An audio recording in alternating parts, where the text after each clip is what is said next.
with just one win away from the postseason. If the Yankees win tonight, they'll be popping champagne. You fought well yesterday. Your style is unorthodox.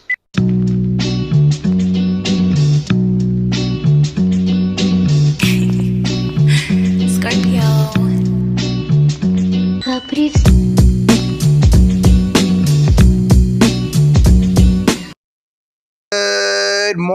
Good morning, Yankees universe, and welcome back to another episode of the Yankees Morning Brew on this Tuesday, September 23rd. Like always, I'm your guy Hector, joined by the compañeros this morning. We got the lovely Grace Monroe, and we got the fly guy, the Ace Avenue. And all you Yankee fans, wake up and get your coffee. And like Grace said, 6 games left to go with 1 win away for the Yankees, clinching a playoff spot. This season has been a roller coaster of emotions. A roller coaster of emotion, a roller coaster of conversations, but there's no people that I'd rather have this conversation with than my 2 besties, Grace Monroe and Ace. How we feeling? Do you remember that song? Your love is like a roller coaster, baby, baby. Remember that? That's our theme song for this season, because some Yankees content creators completely counted the Yankees out. A month ago, 2 months ago, they made wild claims like the Yankees will never get to the postseason. This team doesn't have it, etc., etc., etc. I mean, look, it was a wild ride, and yet here we are, still with division hopes dangling. I mean, look, it's probably not going to happen, but it's dangling right there. Depending on what happens with the Toronto Blue Jays, the Yankees could still win the division. And at this point, you know, it doesn't, I don't know.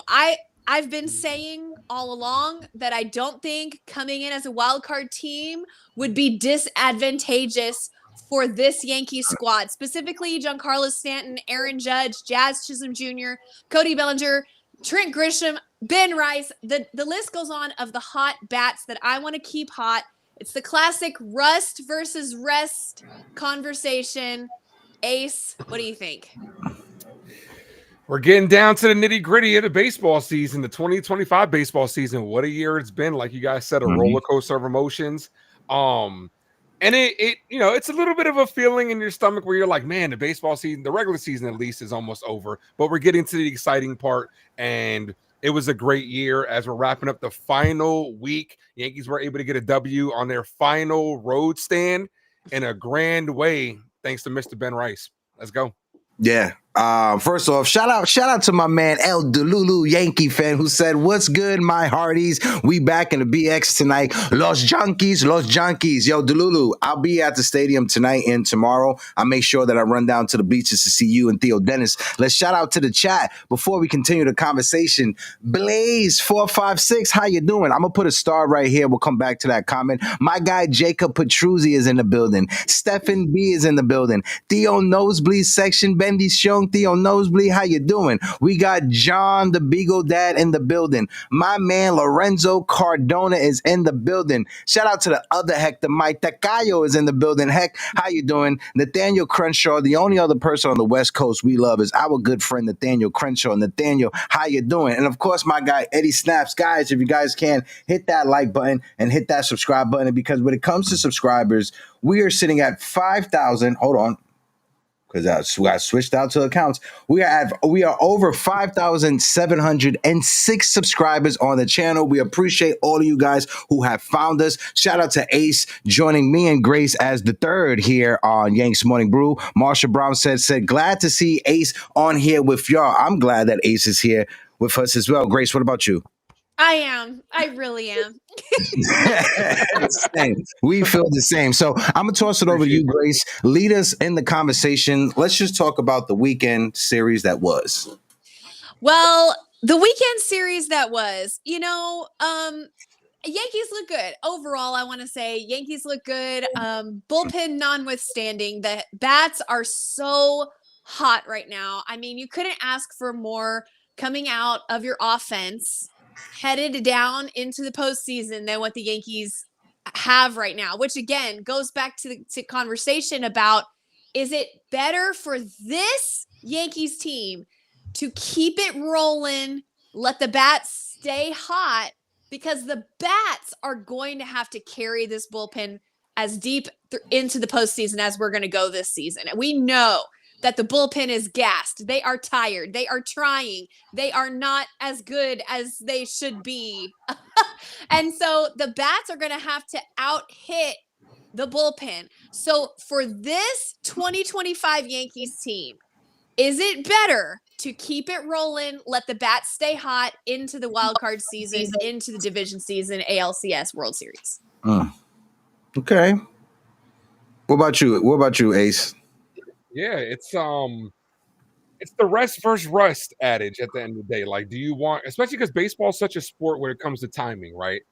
Do you want to continue and remain hot, or do you want to get that rest for guys that need it? There are certain guys that play better after a couple of days off. Anthony Volpe is one of those guys. There are guys that tend to struggle a little bit after rest. Aaron Judge does that sometimes. But it's just, I just want this team to be playing the best brand of baseball regardless of how they get in, because if that's the case and they're clicking on all cylinders, then I feel like they're heading in the right direction. This weekend was great for New York Yankees, taking 3 out of 4 versus the Orioles on the last road stand. Of course we would all want the sweep, but taking 4 out of 4 is very difficult against any MLB team. We all know that. But the bullpen showed out this weekend. We had some good performances this weekend that can give you a little bit of a glimmer of hope towards the postseason and beyond from certain players. And they did the damn thing. Devin Williams is kind of locking in right now. He's looking pretty good. Luke Weaver, had a couple of big spots that he pitched in that was phenomenal. But like Grace had alluded to, the bats were really getting going and clicking on all cylinders. And what was beautiful about it is it wasn't just all coming via the home run either. There were games that they were hitting with runners in scoring position, and they were looking really good as opposed to the 180 that we've had a couple of times throughout this year. They've looked phenomenal in that situation, and you got to keep the good vibes going. Love how aggressive we've been lately on the pace pass, like with Jose, Volpe, Jazz, all that stuff, because it puts runners on scoring position and pressure on the pitcher. And those are the type of things that you're going to have to manufacture as you're getting ready for the postseason. But this last week of baseball is kind of like, you want guys to get right in a situation like the bullpen. You want them to be able to gain that confidence going in, because these guys are going to be used in these big situations, and we need them to come through, and it starts this week. 2 things in the chat real quick. First off, shout out to my guy Jacob Petruzzi, who put our TikTok pinned in the comment section. Guys, if you guys have TikTok, hit that link right there. Follow on TikTok. I'll be live at the stadium when I'm there from the field. And also, Delulu Yankee fan said the Yankees got Grace smiling again. World Series is back on, y'all. No, absolutely. That's why I put the poll in the chat. Are you guys buying into the New York Yankees heading into the postseason? Because since August 1st, I know June and July was probably like one of the worst June and Julys we've seen from the New York Yankees in a very long time. It was very frustrating. I know for myself, I don't want to speak for Grace, having to come up here and talk about this team when it was going through its June swoon. But ever since August 1st, if I'm not mistaken, I think the New York Yankees, they have the best record in baseball. And with the June that we had and with the July that we had, if the Yankees are able to close out these last 6 games, 5-1, 4-2, and Toronto stumbles down the gate or down the stretch, the Yankees could be in first place in the AL East. Not only in first place in the AL East, the Yankees can have the best record in the American League. And that's crazy to say, Grace, because I think the last time, or a couple of weeks ago when we was having this conversation, I think the percentage chance for the Yankees to win the AL East was at 2%. And we joked saying, so there's still a chance. So that's why I asked you now, Grace, there's still a chance. Yeah, I think it's probably still 2%, in my opinion, because the Blue Jays would have to only win 2 games, I think, of their remaining, and that's assuming that the Yankees win all of their games. Yeah. So the chances of it happening probably still around 2%, but you know what, Hector? There is a chance. Yeah. If anybody could fumble on the 1-yard line, it is the Toronto Blue Jays. So never count them out of getting in their own way. And honestly, we love to see it. Yeah. And this week is going to be a good one for us. Like, first of all, we got to handle our business at the end of the day by sweeping the White Sox. You got to go out there and handle your business. But considering it's Toronto versus Boston, yeah. So if you win, you're either going to gain ground or gain space from that number 2 wild card. So it sucks. Like, who do you guys want to root for? I mean, obviously, a lot of us want the division, so it seems like we got to be rooting for Boston this week, which is, it just puts a disgusting taste in my mouth having to root for those guys over there. Yeah. Yeah, I can see Boston trying to, obviously they're trying to one up the Toronto Blue Jays because they don't want to lose. They want to win those games. They don't want to lose any ground when it comes to the wild card chase. But at the same time, you guys remember, I think it was 2009 or 2 when the Yankees gave it up at the end of the season. It was 2009 when A-Rod had that crazy close end of the season against Tampa where he hit like 3 home runs, 9 or 10 RBIs, and the Yankees allowed it to go into extra innings. Evan Longoria won it, and the Tampa Bay Rays went to the postseason, and the Red Sox were eliminated. So it's kind of having that feel right now with the Red Sox, knowing that the Yankees want Toronto to win. The Red Sox are going to bring it against the Blue Jays. They have to, because they could, if they get swept, they could find a way out of the playoffs heading into the last 3 games. So this is a must-win for them. The Blue Jays just clinched. Congratulations to them. They did not clinch the AL East, but maybe they take their foot off the gas, or it's a unique situation because how bad do they want the division? How bad do they want that break? But you're going to have 2 teams that are actually fighting for something. So the schedule makers did a great job at putting these 2 teams at the end of the year. Yeah. Delulu said, I would never root for the Red Sox. I don't care what happens as long as we are in the dance and in the October dance. No, 100%. 100% Delulu. Go ahead, Grace. There's a saying in like Texas football that's I'll never cheer for, we say yell. I'll never yell for the Red Sox. If the Red Sox was playing hell, I'd be sitting in Satan's skybox wearing 666 drinking Big Red. You know what? I like that. Y'all, I did not make that up. That's like a saying. That's like a joke. Anyway, I will never yell for the Red Sox. I just can't do it. No. I just can't do it. Can they both lose? That'd be great. Yeah, but if that was a possibility, yeah. But like Ace said, I want to bring it back to the conversation about the Yankees need to go out there and just handle their business, right? On paper, should the Yankees sweep the Chicago White Sox? Absolutely. On paper, should the Yankees be able to take 2 out of 3 or sweep the Baltimore Orioles at home to close the season? On paper, absolutely. You still have to go out there and do it on the field. And with the way that the Yankees bats showed up in this last series, the way that the Yankees bullpen is starting to figure it out, because you brought up the bullpen. When you look at that 12-game gauntlet, if it wasn't for Luke Weaver and the rest of the Yankees bullpen laying the egg against the Detroit Tigers, we could have swept the Tigers, right? We went 7-5. We could have went 9-3 if the Yankees bullpen would have just did their job, right? So when you look at that stretch, knowing that the New York Yankees have one of the best records since August 1st, going into the postseason, now Giancarlo Stanton has started to heat up. Aaron Judge has started to heat up. And I got to say, hold on. I'm sorry. We fucked up. What? We fucked up, Ace. Ace, we fucked up. Because Jazz Chisholm has 30 home runs and 30 stolen bases, and we did not give Grace Monroe her credit. Shout out to Grace Monroe for calling it 30 for 30 from Jazz Chisholm. I'm sorry. I was going on my rant. I was about to bring up Jazz, and I'm like, I cannot bring up Jazz without giving my co-host her flowers because she was calling this back in spring training. I apologize, Grace. Go ahead. Y'all, I appreciate you. I just want to say that I'm a huge football fan too. So on Saturday, I was very conflicted. Okay. I have like a multi-view TV where I can watch 4 football games at once. I had 4 football games on my TV, and I had the Yankees on my phone propped up on my recliner. I mean, I was living clean. Okay. 4 football games and the Yankees. I was in heaven, but I'm watching the Yankees, and I'm making sure that every time Jazz is up, I am like glued to the phone. Ignore the football, glued to the phone. Well, I mean, damned if I'm lying, I'm dying. The one time I wasn't looking down, I finally look down and I see, yes, and I see 30-30, and then Jazz is rounding the bases, and I'm like, no! I was so upset.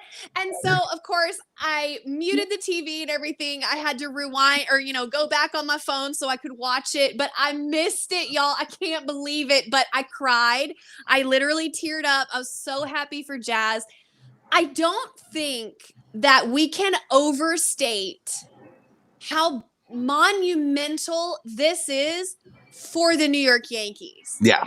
The fact that Yeah. only 2 other players in the history of the Yankees, over 100-year history, a vaunted legacy, iconic history of the New York Yankees, only 2 other players have done this. This is incredible. This is huge. And I love how he brought up the fact that if he were healthy all season, he believes he would have done 40-40. So, maybe next year we can keep an eye on that, keep a 40-40 watch on Jazz, because he doesn't seem to be slowing down at all. I'm so happy for him. Congratulations to Jazz. An amazing season. Yeah, and Jazz Chisholm, this season, 2025, he's played in 124 games. So yeah, last year he played in 147. He played in 124 games because of the injury that he had in the middle of the season. So I got to bet with him. If he was healthy for the entire season, credit, maybe he could get to 40-40. But I appreciate Jazz Chisholm. I appreciate his modesty. I appreciate his hustle, and I appreciate what he does for the New York Yankees. I'm glad that there are young Yankee fans that are watching this team, and they're able to see a guy like Jazz Chisholm that's not named Aaron Judge put up the type of season that he put up. So shout out to Jazz. Give him his flowers. Well deserved. And I want to say, too, real quick, when Jazz claimed that was his goal at the beginning of the year, people laughed at him. And I'm talking about people in the media, like legit, what are they called? Beat writers. Were laughing at him. And Jazz stood on business. I mean, it's amazing. Congratulations. Yeah. What was that? That's the excitement. That's get the beat writers out here. Yeah. Yeah, but flowers to the lovely Grace Monroe. She's been calling it for a while already. And so when it happened, I'm watching it and I'm like, oh, 30-30. And I'm like, that's the goal. The first person we thought about was definitely Grace. But yeah, it's an accomplishment. I mean, 6 games to go. Who says he doesn't go on a tear and get 40-40? You never know. Crazier things have happened. But regardless, it's been a good year, a good first full year with Jazz in a Yankee uniform. Last year, I believe his numbers since, they showed it the other day, his numbers since joining Yankees, are just really good with us. He's a guy that I would extend personally. I think Jazz has superstar potential written all over him. And the fact that he wants to be here is what matters a lot. He believes in his team. You need more players like that, like the Cody Bellingers of the world that want to be here, because that forms a culture for winning baseball. One thing else that I want to point out, right? And Matt Eddy on Twitter posted this, so I just want to share this with y'all real quick. When you look at it, 4 players have gone 30 for 30 this season, 30 home runs, 30 stolen bases. Jazz Chisholm, Corbin Carroll, Jose Ramirez, and Juan Soto. 5 other seasons have had that as many players go 30 and 30. When you look at it, 1987, 96, 97, 2011, and 2023. What Jazz Chisholm did this year, what Corbin Carroll, Jose Ramirez, and even Juan Soto, what they did this year, that's just not a stat that you just sleep on and just, oh, well, whatever. That's historic. Look at the names that are on that list. Look at 1996. You got Dante Bichette, Barry Bonds, Elias Burks, Barry Larkin, 97, Jeff Bagwell, Barry Bonds again, Raul Mondesi, Larry Walker. The numbers that they're putting up are crazy. And again, shout out to Jazz Chisholm. And to Marshall Brown's question, do you resign Jazz Chisholm next season? If he shows me another healthy season going 40 for 40, why not? Why not? I would look at extending Jazz 100% for sure. However, I would look for more of a short-term agreement. And by short-term, I mean like 3-4 years. I would want to see how that would go and how he ages because of so much of his game is in the twitch and the athleticism and the speed. And I just want to see how that's going to go. I wouldn't sign him for 10-year, 12-year. No, I'm not doing that. 6 years. I'm good with 6 years. Yeah, he's 27. Damn, Jazz is only making 5.8 million this year. Yeah. We've gotten like that arbitration. Get ready to pay an arbitration. The Yankees are going to have their number. The arbitrator is going to have theirs. Jazz is going to make his money because of the 30-30 season, which, you know, he deserves. But yeah, I would extend them. And the All-Star nod too. And All-Star. Nod as well. Exactly. And maybe possibly World Series champion. I don't know. We'll see what happens. Period. But yeah, I'd bring back Jazz. I think Jazz has superstar potential. 20, like in the 20 millions, I think is a good number for Jazz, because I don't think he warrants like 30, 40 million, but I think like high 20 can get it done. Like I'm thinking like 25, 27 on a short-term contract can get it done. Maybe a couple outs, maybe a couple club options in there, you know, however they want to do it, to be able to give him a chance to maximize his money if he continues to show out. Because like I said, he's only 27 years old and he just turned 27 this year. He's a guy that, you know, is electric. We saw the play he made the other day where he was ranging over to his right and was like turned over, falling over, and threw it. Like I saw a play the other day that won't make the top 10, but was hit to shallow, was hit the medium center field, and he ran it down all the way from the infield and called off Trent Grisham. Like the athleticism is there, but like you said, the health problems. Every year he's gotten banged up. The health problems is why I would be cautious with giving him that long-term contract. But if you gave him like a 6-year deal with potential opt-outs in the 3rd or 4th year, then we're talking. Yeah, I agree, Ace. I think, you know, the types of guys that you want to sign super long-term are the guys that have skills that tend to translate to an aging player. And I think that Jazz's best strengths are kind of a young man's game, which is amazing. And I think he should be paid, and I think we should extend him.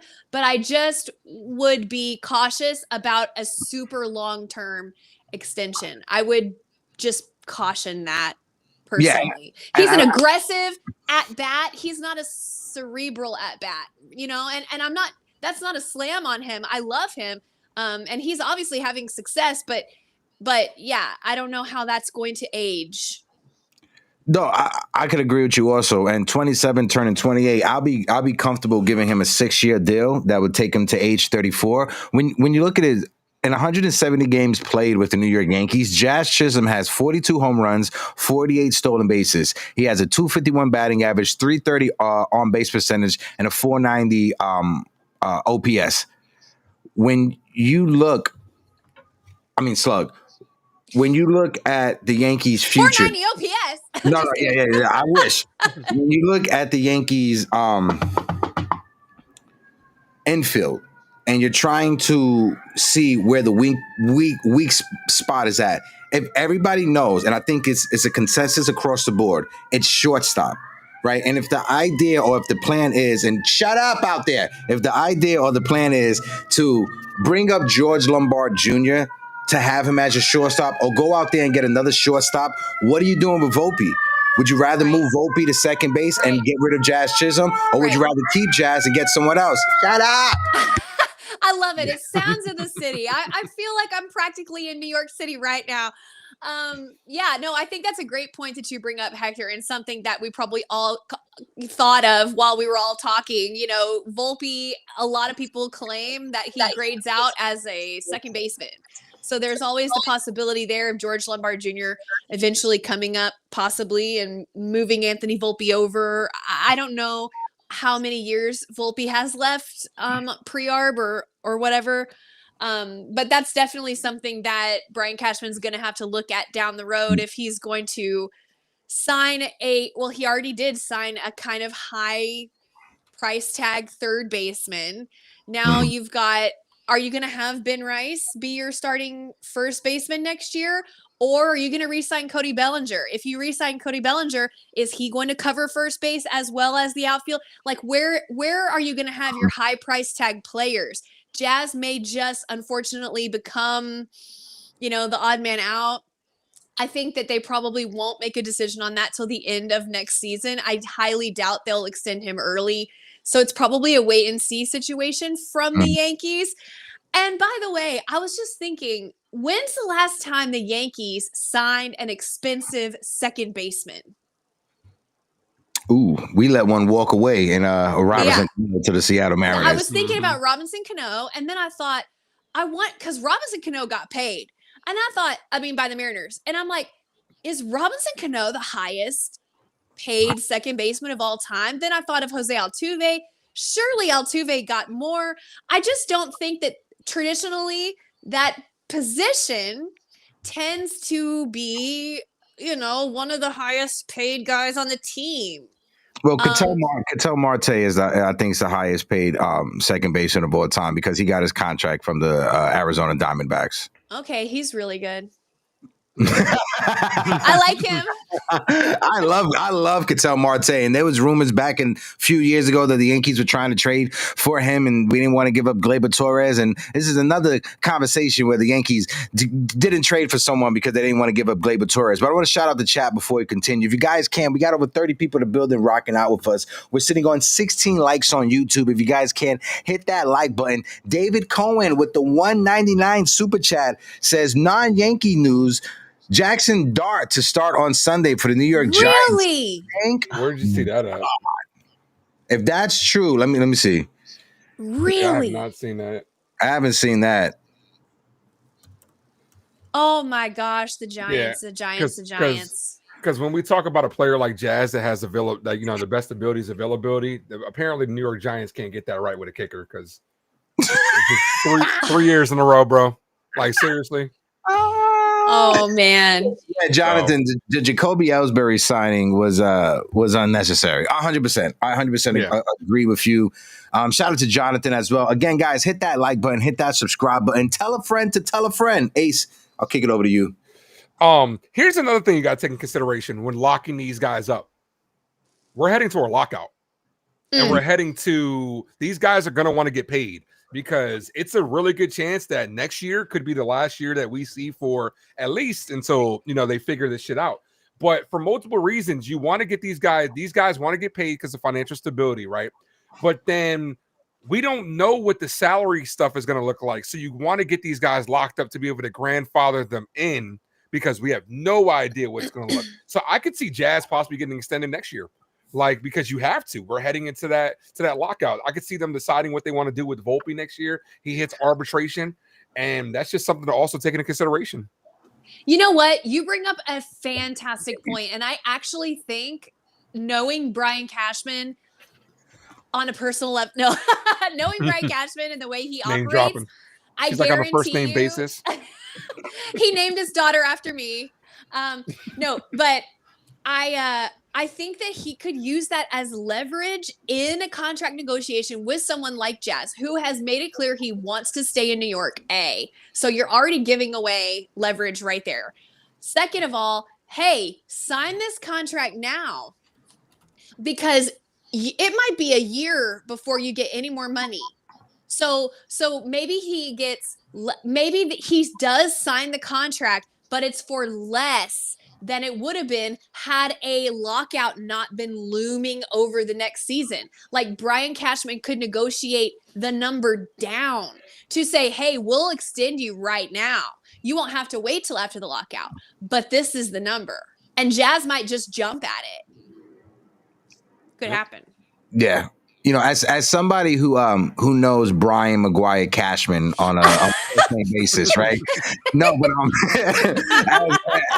as a Yankee fan who understands how the Yankees operate, specifically Brian Cashman, how he operates as well, they normally like to wait until the contract is up before engaging in those conversations. But to Ace's point, with the lockout looming and not knowing what's going to happen with the lockout, you may want to lock up some of your players right now. You may want to lock up not knowing how the arbitration process is going to go with, I know it's 6 years right now, but after this new CBA, it could be 4 years. You may want to lock up Cam Slittler right now before he gets there because maybe he reaches free agency faster than somebody like Anthony Volpe will reach free agency. So there's a lot of things that we don't know what's going to happen because of that impending lockout, to Ace's point. So right now, I think this will be the first time in a very long time that the Yankees and Brian Cashman, they're going to be operating in waters that we've never seen before because of the lockout that's pending and because of all their young talent on the team. The last time there was a lockout that had the CBA done over, the Yankees didn't have this much young talent on the roster. We didn't have a Ben Rice. We didn't have a Cam Slitler. We didn't have an Anthony Volpe or Austin Wells. We didn't have none of it. We was all veterans. That's all the Yankees were. Now it's interesting to see what's going to happen with the new CBA. Yeah, I mean, I think we're going to see a lot of opt-outs this offseason. A lot. Bregman's already said he's going to opt out. I guarantee Cody Bellinger's going to opt out. Not because he wants to leave the Yankees, but because he wants to have that contract done and secured before the lockout starts. I mean, these players know there's going to be a lockout. Yeah. So as much as the owners are like, no, there might not be a lockout, blah, blah, the players know. So I think we're going to see a lot of people across Major League Baseball actioning their opt-outs in order to secure a long-term future. Yeah. I would say shout out to David Cohen with the 199 super stat. Yeah, I saw it as well. Schefter reported on it. Listen, I know we're talking Yankees, but as a Giant fan, I'm excited. I was in high school when the Giants drafted Eli Manning, and I had to wait till like halfway through the season before they started Eli Manning over Kurt Warner. So I'm excited to see what happens with Jackson Dart. Back to Yankees, though. Yeah, Russell Wilson looks cooked. I don't know what's Washed. going on. It looked horrible. That game was hard to watch, and I watched the Cowboys. Okay, so that's to tell you something. And that goes to show you how bad Dallas defense is. If Russ let him up for 450, exactly. But I mean, him never looking downfield or throwing it, moving the ball at all, just dumping it off here, there, 5 yards here, whatever. I got so sick. And I'm like, Russell, that's your strength. Going down. Like, what are you doing? You look like Dak. Like, what are you doing? Like, dumping it off to your second and third read, like getting front. I don't know what his deal was. And then that stand in the end zone when y'all, I don't know. It was a mess. It was a mess. And the Chiefs aren't that good, by the way. The Chiefs are not that good. Yeah. It just goes. Go ahead. No, it just goes to show you that, it's these kids are such athletes, and I get it. Football is a different game, right? But like young kids should be afforded the opportunity to play. Look at what Ben Rice has done this year, right? Ben Rice has had a phenomenal year. He's another guy that, since we were talking about locking people up, I would start to lock him up a little bit early.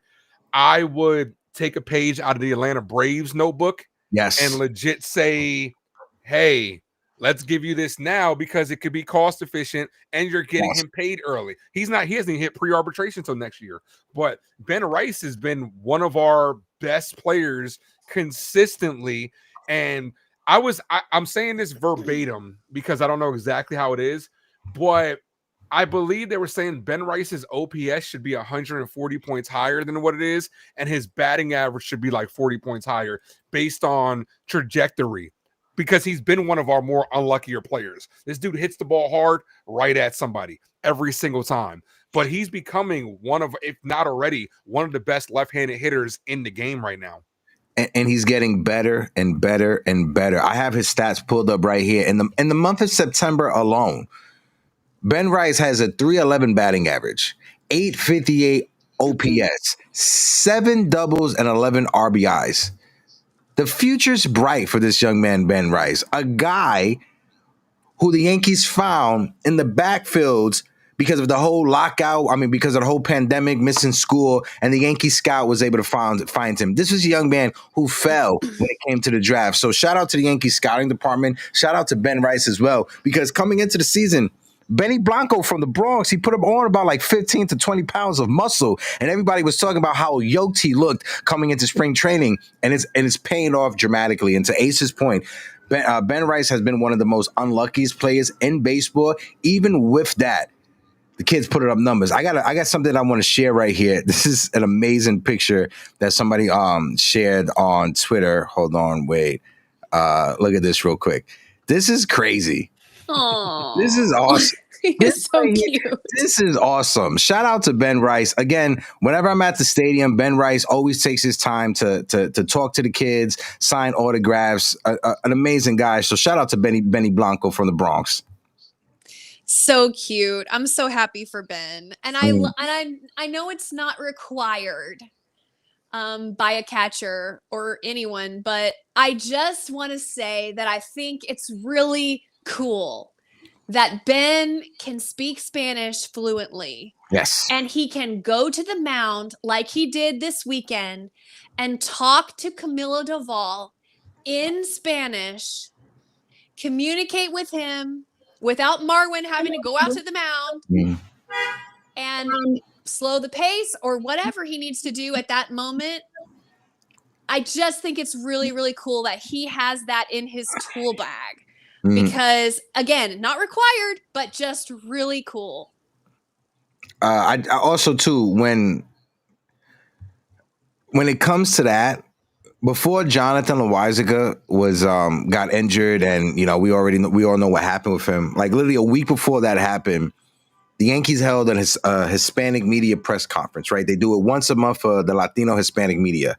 And one of my questions to Jonathan Loaisiga was about Ben Rice and speaking Spanish, and how is it, or how much do you appreciate a player like that, a teammate of yours, going out of his way to learn your language so he can communicate with you on a ground level? And he spoke tremendously about how much that meant to him, not only as a teammate, but as a pitcher as well, working with Ben Rice in the bullpen. If Ben Rice sees something that's wrong, he could communicate with him directly and not have to go to Marlon, like you said. And sometimes, Marlon, awesome interpreter, but sometimes with the interpreters, it gets lost in translation because the catcher doesn't know how to properly express what he's seeing or detail what he's seeing, and the pitcher's not actually hearing what he's saying 100%. And having that communication, or that line of communication. Look at Salvador Perez. All the Latino pitchers that pitch for the Kansas City Royals, they spoke on how important it is to have Salvi back there behind the plate so they can communicate with him directly. And with Ben Rice, it just speaks volumes to the type of character he has. I agree. I really agree. I can't say enough about it. I think it is so cool. I think it's awesome. I think I think more catchers should do more. English speaking catchers should make that effort. However, I can't impose that on everyone, but I'll just say that I think it's really fucking cool that my catcher did that. I got the votes in from the poll when it comes to, are you guys buying into the Yankees going into the postseason? We got 25 votes, and we got 84% for yes and 16% for no. I think the no was TC Still on like 5 or 6 different accounts. Shout out to my brother TC Still. Y'all, I have a really good feeling about this team. I just have a feeling. That's all I'm going to say. I'm not even going to say anything else.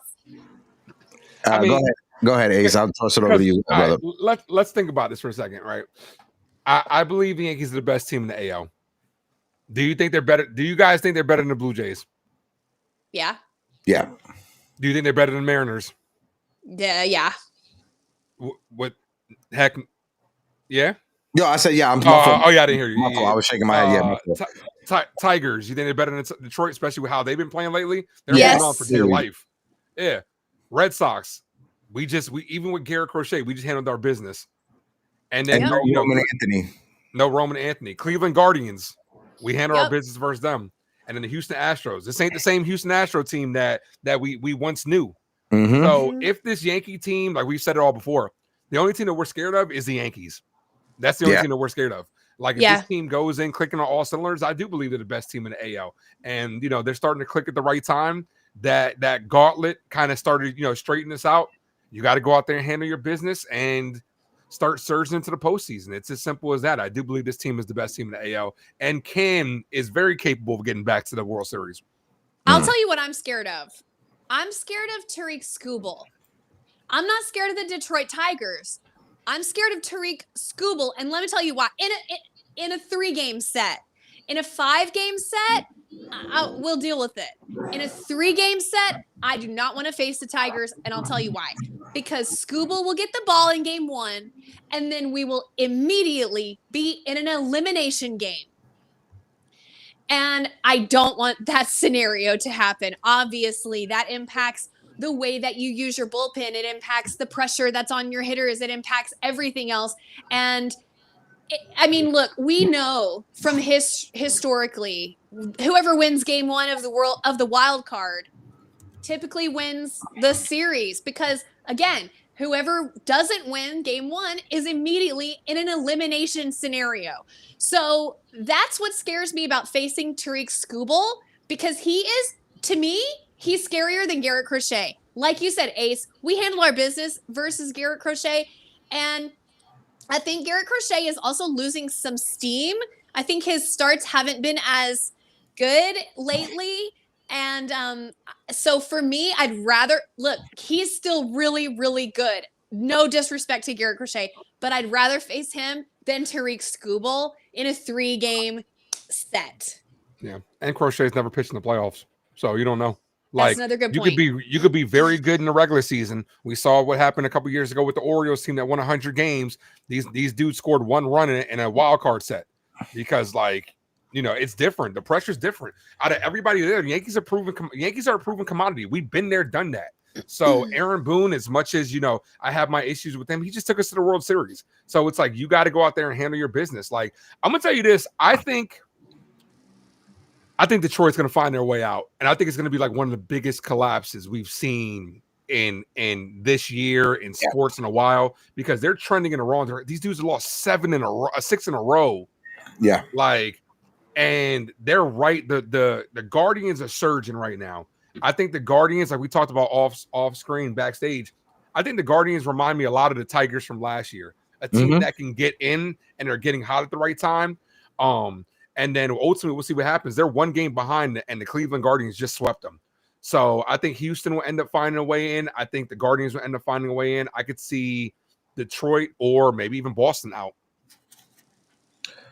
When you look at the Detroit Tigers, and valid point bringing up Tariq Skubal, because he's one of the best pitchers in the American League. But the New York Yankees, we have Max Fried, who has 18 wins, 5 losses, and a 2.92 ERA.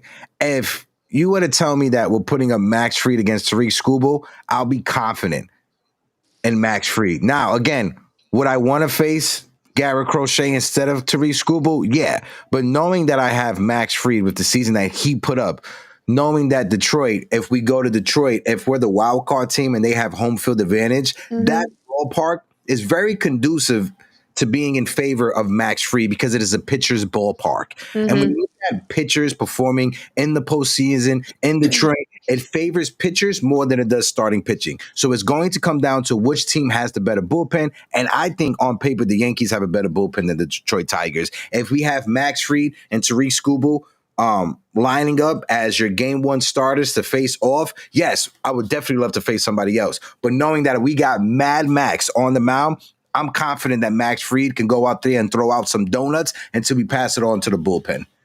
Let me ask you this, Hector.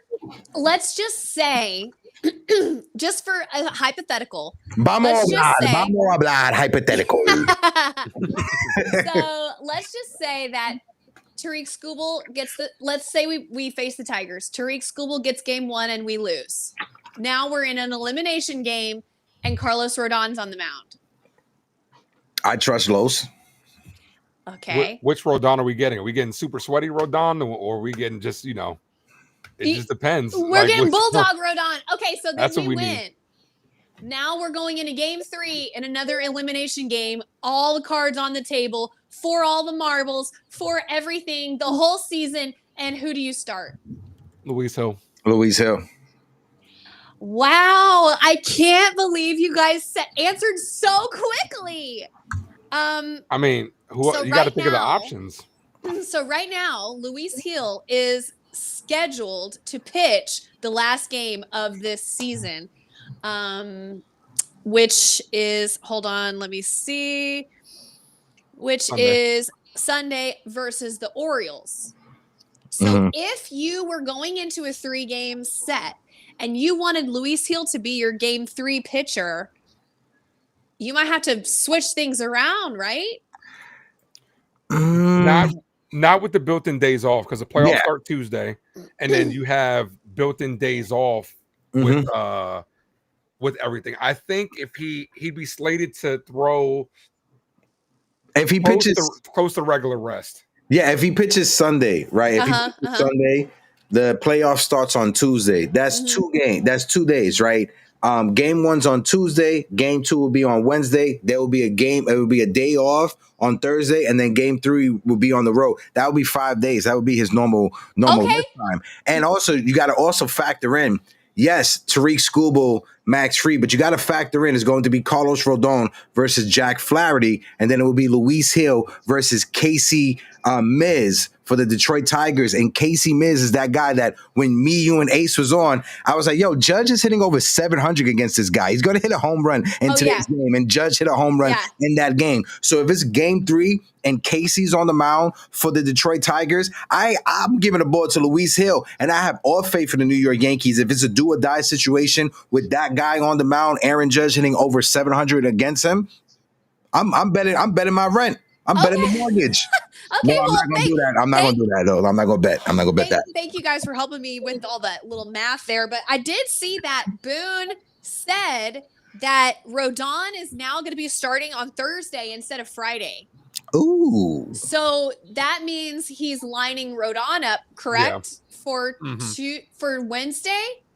Wednesday. Okay, so there you go. We already know it's going to be Fried, Rodon, and probably Heel.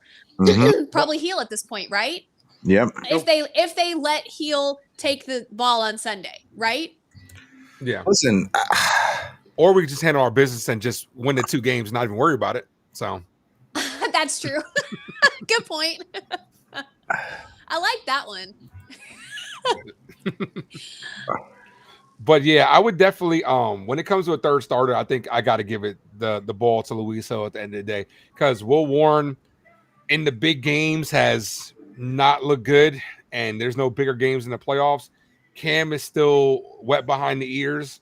You know, like he has moments where his last couple of outings haven't. Well, his last outing was good, but the last 2 before that were okay. They weren't great, but you kind of got to go with, you know, and Cam also does have the experience. You kind of got to go with Luis Hill by default at this point. Like he was a guy that was on the roster, didn't get much run last year.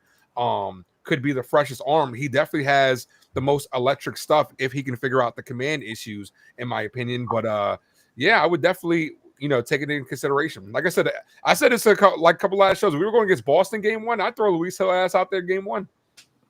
Like he faces Boston very well, and then you get Max Fried to seal in the game 2. But we'll see what happens.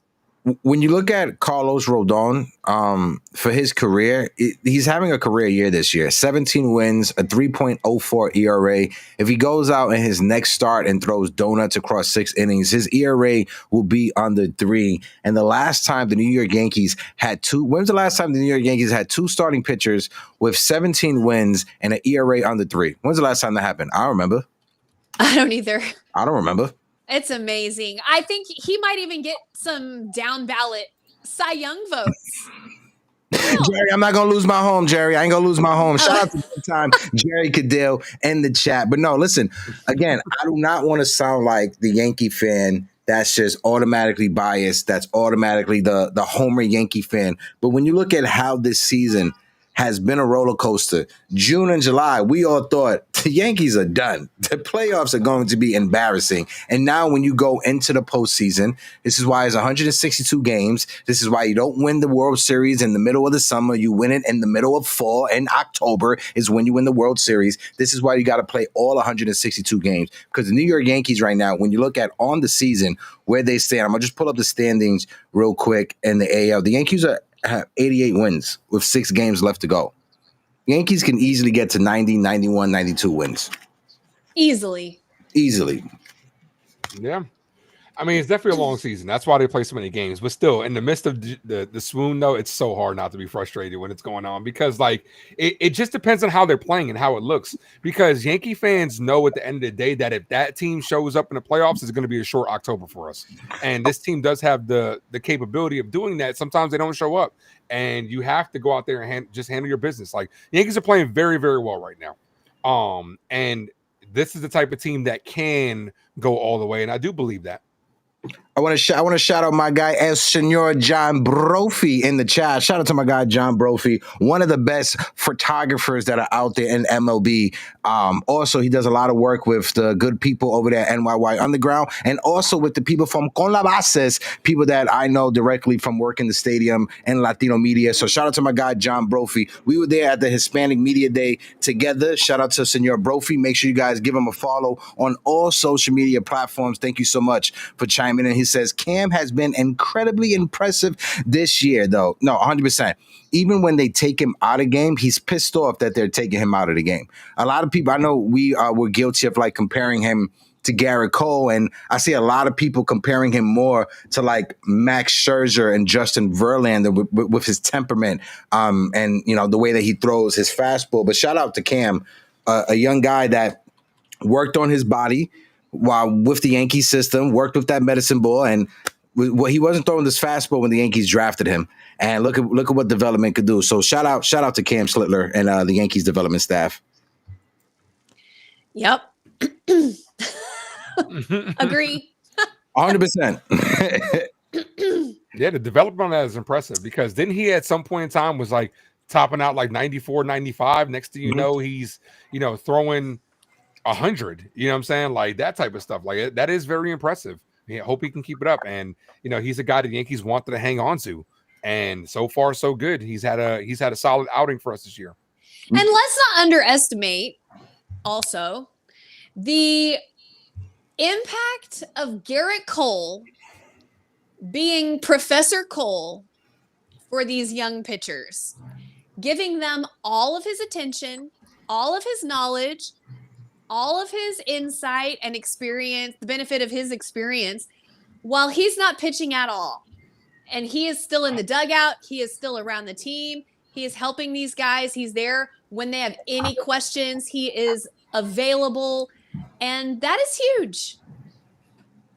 I'm sorry. I'm visibly frustrated because I just got the breaking news. The New York Liberty are letting go of their head coach. I'm upset. I'm sorry about that. Keep on. Sorry, Hector. Yeah, sorry, Heck. I know you be at the games a lot. Sorry, man. Yeah. So it's a busy day for New York. Jackson Dart, the Liberty. So busy hour for New York City. Oh my God. The timeline. I have a new topic if you are looking for a new topic. Go ahead, Grace. Lead the way. I have to say that Aaron Judge is yet again. Oh, actually, do you want to throw me to the hot corner or no? Yes, we can throw you in the hot corner. Yeah, throw me to the hot corner. We are going to Grace Monroe's hot corner, y'all.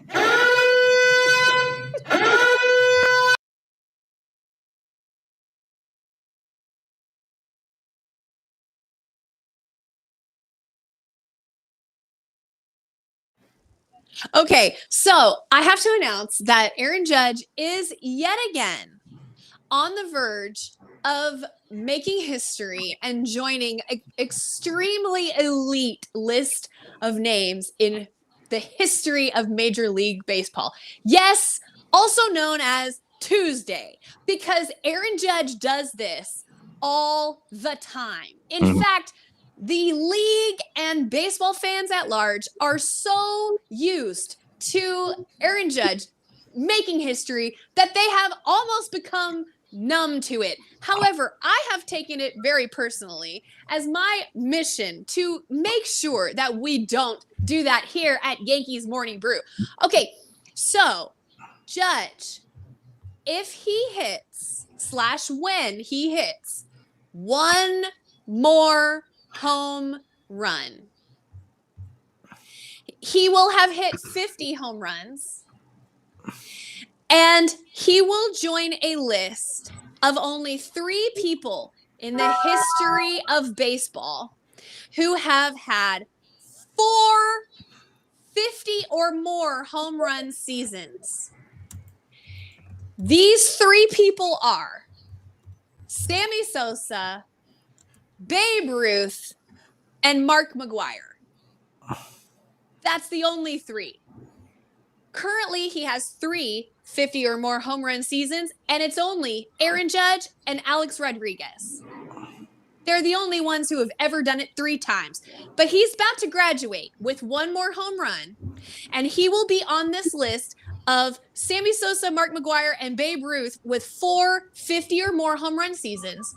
If he does it 1 more time in his career, he will be the sole owner of the record. And he's got, what, 5 more years to try to do that on his contract? Give or take, yeah. He would be the only person ever to do that. The fact that this man is throwing these kinds of numbers around when we know for an alleged fact that Mark McGwire and Sammy Sosa were doing a little something. Allegedly. And Babe Ruth was hitting baseballs 100 years ago, literally. Okay. This man stands alone. Gives him some respect. Thank you for coming to my TED Talk. Listen, the numbers that Aaron Judge are putting up, and to your point, Grace, he's 33 right now. He has he has 7 more seasons left on his contract. It's not that much of a stretch to think that he probably can add an extra 50 home run season. And then the topic of Spencer Jones. Listen, I hope Spencer Jones is able to come up and do something at the major league level. I know he had a horrible month of September that was due to like injuries and stuff. But talking about Aaron Judge, I don't want to put no pressure on no other prospects saying that they're going to be the next Aaron Judge or anything like that. Let Spencer Jones be Spencer Jones. But talking about Aaron Judge, the season he's putting up, and this is a conversation we had in the last show, Aaron Judge is the MVP to me. He is the MVP to me. Aaron Judge is the best player on the face of the earth. He is the captain of the New York Yankees. He is my MVP. Even though there's a lot of people out there that are saying that it's Kyle Raleigh, I will go with Aaron Judge as my MVP. Point blank, period, the end. I mean, if he hits 1 more home run, y'all, between now and the end of the season, which we got 6 games left, if he hits 1 more home run, we're literally watching history. I'm one of the best to ever do it. One of the best sluggers of all time. Plus, let me add this in. Judge, as of this last weekend, is touting a 9 B-WAR again. He is only the 4th player in the last 50 years to record 3 seasons with a 9 or higher B-WAR. And the only other players to do it were Barry Bonds, Mike Trout, and Alex Rodriguez. I mean, these are names of legacy proportions. And it's just another Tuesday. Do you know what I mean? You don't got to twist my arm to convince me. I'm sold. What about you, Ace? Yeah, I'm right there with you. Like, you already know, Judge is the boy. He's him. Like, we're going to need him, especially when it comes to October. You know, we're going to need him. I think he's going to have a good year this year in October, especially. Yeah. Like, I think we got girl dad Aaron Judge. So we ain't seen that kind of Aaron Judge. So let's go. Yeah. And I think when it comes down to Judge, the 2 things he's missing, one is a World Series, but also he is missing that postseason run that Alex Rodriguez had in 2009. Because I remember being that young Yankee fan in high school, having to argue back and forth with my classmates who were Met fans about, oh, A-Rod sucks. He's a choke artist in the postseason. He can't come up in the postseason. And 2009 came. Even though I was out of high school, I was vindicated when Alex Rodriguez had one of the best postseason runs, not only in baseball history, but and also for the New York Yankees. So that's what we're missing out of our captain, number 99, Aaron Judge. I'd add one more to that too. The batting title. Aaron Judge is going to get that this year. True. Like, Amazing. and he's taking it very seriously. Like, he's sitting at 326. The next best person, Jacob Wilson, at 315. So, you're in a situation where this week that could matter as well, because for everybody that just said he's a power hitter, take that. This batting title says otherwise. Yeah. So that's a great point, Ace. I'm so glad you brought that up. It's not just home runs. What this man is doing is maybe something we've never seen before. And we've definitely never seen a right-handed hitter like him on the New York Yankees ever before. That's a fact. Those are facts. So Ace, I want to ask you. Do you want to ask Grok? What's his predictions for Aaron Judge's postseason? yeah, I got you. Even though Vegas is kind of shifting over with their odds-on favorites right now, so yeah, they're trying to skew the money, but we'll see what happens. But yeah, Judge, look, it's gonna be one of those things where even if Kyle Raleigh gets it, first of all, congratulations to him if he gets it. It's not taking away anything from the type of season he has. It's gonna be one of these things that us as Yankee fans are gonna think Judge got robbed. It's as simple as that, and we've seen him already get robbed once before versus Altuve. Because it's the exact same opposite of what happened in that situation. You gave it to Altuve because of all the numbers, and this year you're going to flip it again, and it's just going to piss Yankee fans off. But you know what? Light a fire under Judge's ass. I continue to say this. Give Kyle Raleigh the regular season MVP. Let Judge get the World Series MVP. Let's go. Yeah. Can I ask y'all a question? But go ahead. I just want to say one thing real quick, because Ryan Garcia, he put this out on Twitter. I just want to share it on screen real quick. Talking to about Ben Rice, he said, "What if I told you the Yankees, they have a player who has a higher hard hit percentage than Juan Soto, strikes out less than Freddie Freeman, and is putting up a higher OPS plus than Fernando Tatis, and that player wasn't Aaron Judge? Meet Ben Rice." So shout out to Ben Rice. Shout out to the good folks over there at Fireside Yankees. Ryan and them, they do an amazing job over there. Make sure you guys go and support. We support other Yankee content creators and everybody that's out there when it comes to putting out good content in the Yankee universe. Go ahead, Grace. Sorry about that. I just want to ask y'all a little prompt, okay? And I'll let you think about it. How many future Hall of Famers do you think we have on the 2025 Yankees? Aaron Judge, obviously. Aaron Judge. Garrett Cole. Technically, he's he's not playing. But he yeah, counts. Yeah.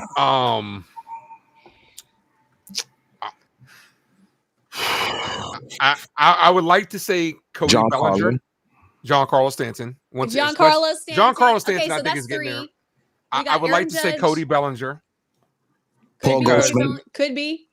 What about Paul Goldschmidt? I think he's a Hall of Famer. Yeah, I would say Paul Goldschmidt. I just said Paul Goldschmidt. Okay, thank you. Sorry, I didn't hear you. Yeah. No, it's fine. So that's Anthony Volpe. Devin Williams. I'm done. My point is, does this not feel like a special team? We just named 5 without even giving it too much thought. Future Hall of Famers. We have young kids playing like Ben Rice. Okay? We have contributing kids. No disrespect. We have contributing young players, okay? And we have players that are giving us so much value from places we never expected them to. I'm looking at you, Trent Grisham. This team feels special. This team feels right to me. I'm telling y'all, I have a feeling. We have a 30-30 guy for the first time in 20 plus years, however long it's been. Am I wrong? I don't think you're wrong, Grace. I don't think you're wrong. When you look at this team, it's the perfect combination of you have Aaron Judge and you have the right veterans around him. When you have Giancarlo Stanton, when you have Cody Bellinger, when you have Trent Grisham, somebody who was on the scrap heap, somebody who was benched for Alex Verdugo, and he's putting up the season that he's putting up right now. You ride the hot hand when you could ride the hot hand, and that's Trent Grisham. And then you sprinkle around young players like Anthony Volpe, Austin Wells, right? Ben Rice, Jason Dominguez in the outfield, somebody that you trade for at the trade deadline by the name of Jose Caballero. Yes. Let me just say this. Jose Caballero, since becoming a New York Yankee, is hitting over 240. I'm gonna say that again. Jose Caballero, since becoming a New York Yankee, he's hitting over 270, not 240. He's hitting over, I got it right, in 35 games with the Yankees. He has an 841 OPS, 370 on base percentage. He has 14 stolen bases. He has a WAR that's over 1. His barrel rate is 11%. He's not striking out, and he has a 274 batting average. So that's what I'm saying. You want speed? We got you. You want a stolen base? No problem. You want a home run? Oh, please. We do that on, for breakfast. You want a double? We have Cody Bellinger. You want, you know what I mean? Like, do you want some strikeouts? Because we got, you know what I mean? Like, I'm telling you, this team only stands in their own way. That's it. If they play the way that they should, the way that they can, to their own, don't worry about anybody else. Just go out there and play your own game, play clean baseball. Nobody can stand in this team's way. Not in the American League, and probably not even in the World Series. Yeah. If this team just plays to their own level, I really think it. I just want to say, Jerry, just to let you know, I live like 2 blocks away from like a firehouse, a fire station, and there's like a couple of hospitals that I'm not too far from. So yeah, the sirens you hear in the background, that's just EMS, right? Just so you guys know, over 90% of 911 calls are just EMS. Then it's PD and FDNY. But yeah, it's just the EMS that's going to the hospital. John Brophy says, Yankees definitely didn't see the same cage work I saw last spring. Grisham was very impressive and kept hitting bombs. Listen, I think we're all loving what we're seeing out of Trent Grisham. And I think this offseason, somebody's going to value him more than the New York Yankees will value him. And I think we can all agree, you slap on that qualifying offer. You slap it on.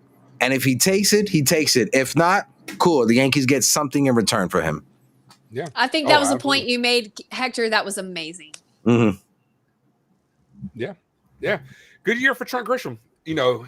Best part about that trade last year. We gave up all 5 of those players just for Trent Grisham, and it was worth it. And since you're bringing up the Mets. Oh wow. Yeah, since you're bringing up the Mets, my guy. Yeah, how is everybody over there in Queens right now? Just wondering, are they feeling good? We got a little September swoon going on. Yeah, it's going, I think, Let me tell y'all real quick. Juan Soto doesn't care. Nah, he got paid. Some say that would mess. That's what messed up the chemistry. I got it right here. Hold on. I set it up. You knocked it out. I'm doing my part. I'm doing my part. I didn't do fucking shit. I'm doing my part. I'm doing my. Yeah. How bad would it be? Okay. How bad would it be if the Mets missed the playoffs? Bro, they're coping so hard right now on Twitter. I don't even follow Mets fans, but I'm still seeing it, and they're like, "This is guys, don't worry. This is a rebuilding year. We're just trying to get the young kids some experience." So I'm like, "Oh my god, the cope." The highest payroll in baseball, rebuilding year. Yeah. Delulu said it right here. The 2024 OMG Mets, the 2025 LOL Mets. Absolutely. Shout out to you, Delulu. Because as of right now, the Mets don't control their own destiny. They need help. They can win out and miss the playoffs. Really? If the Reds win out, the Reds have a tiebreaker. The Mets went out. Yep. I said the Reds have an easier record. I mean, they have an easier schedule ahead of them. Yeah. So the Reds just swept the Cubs.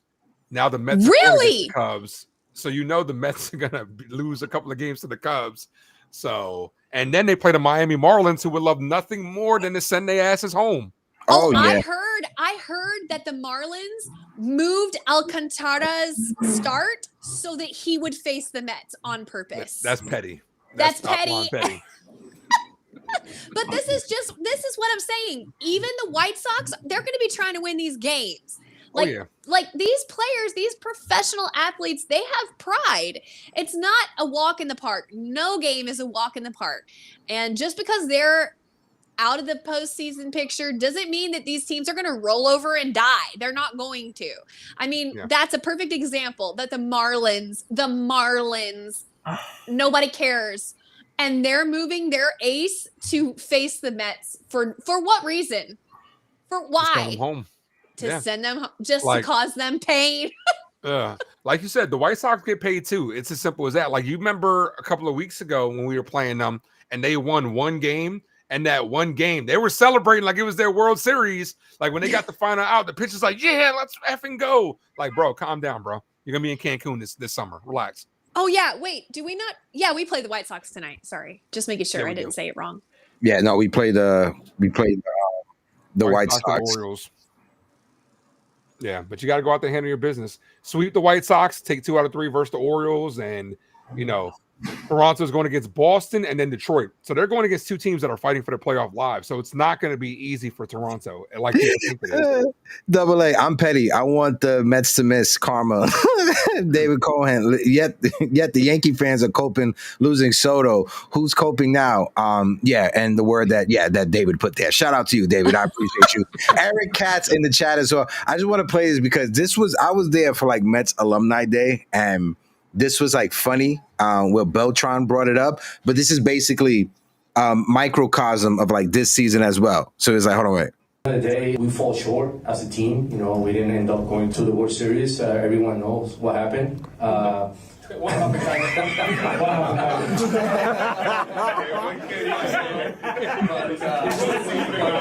We try hard. Yeah. What happened?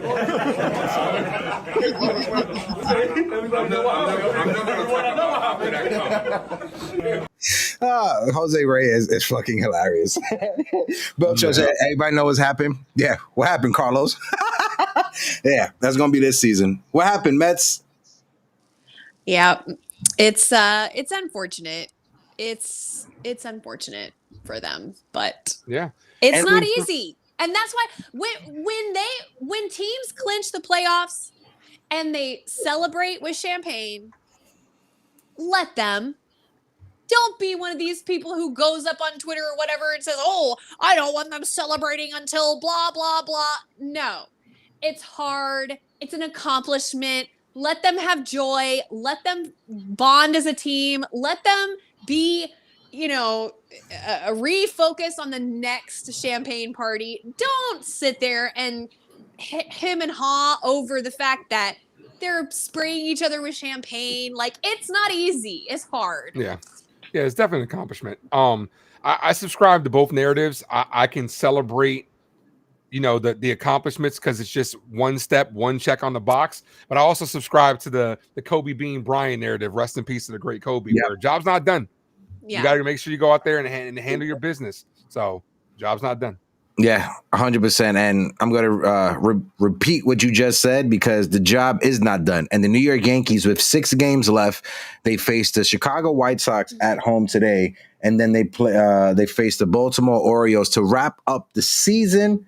I will be at both series. I will be today and tomorrow at Yankee Stadium. And then I will be at Yankee Stadium Friday and Saturday to face off against the Orioles. If there's anybody that's going to be in the building, make sure you guys hit me up, shoot a DM, the TikTok, the Instagram, everything. The Twitter is in the description of this video. Grace's Twitter, Ace's Twitter as well. Make sure you guys go and subscribe to the Ace Avenue. Ace, let the people know where they can find you later on today.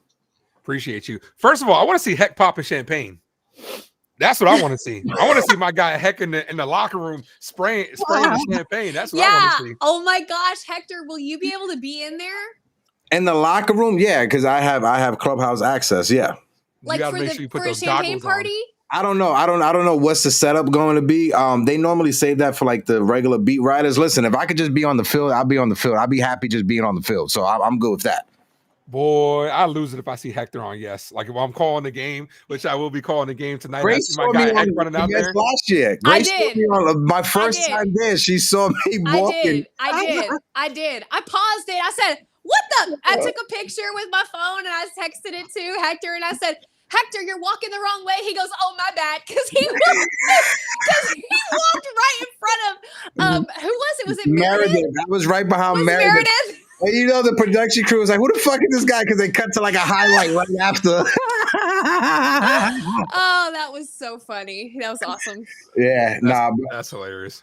Nah, but this season, this postseason is going to be epic. I'm going to be covering every round for the New York Yankees. My boss, we already had that conversation. They want me to write because everybody enjoyed my writing covering for the Liberty. So they want me to write covering the Yankees in the postseason. So, yeah, I got a promotion and more work to do. Congratulations, Hector. You deserve it. This is so Thanks. awesome. It's just like when good things happen to good people. I know I say that all the time, but it's true. And we're going to be there with you for the ride. Nah, this is something that all of us are going to share amongst all of us. I'll be texting our group chat. I'll be sending behind the scenes shots to the group chat, and then we obviously going to be cooking up some stuff behind the scenes for the postseason. So be on the lookout for that. But until next time, you beautiful people, I'm Hector. I'm Grace Monroe. Yours truly, the ace. And this is the Yankees Morning Brew. And until next time, Arriba the Dirt Sheet. Peace. Hasta luegos. And don't be a douchebag. And shout out to the chat. TC Stills. Double A. We appreciate you. Shout out to Stephen B. Stephen B, my guy. Delulu Yankee fan. I'll see you later on. Big Time Jerry. Eric Katz. Everybody who dropped the super chat. David Cohen. I appreciate you. John Brophy, my man. I appreciate you as well. Shout out to you. Make sure you guys go and follow our guy Brothy on all social media platforms. Nathaniel Crenshaw. We appreciate you. Hasta la vista, baby. You fought well yesterday. Your style is unorthodox.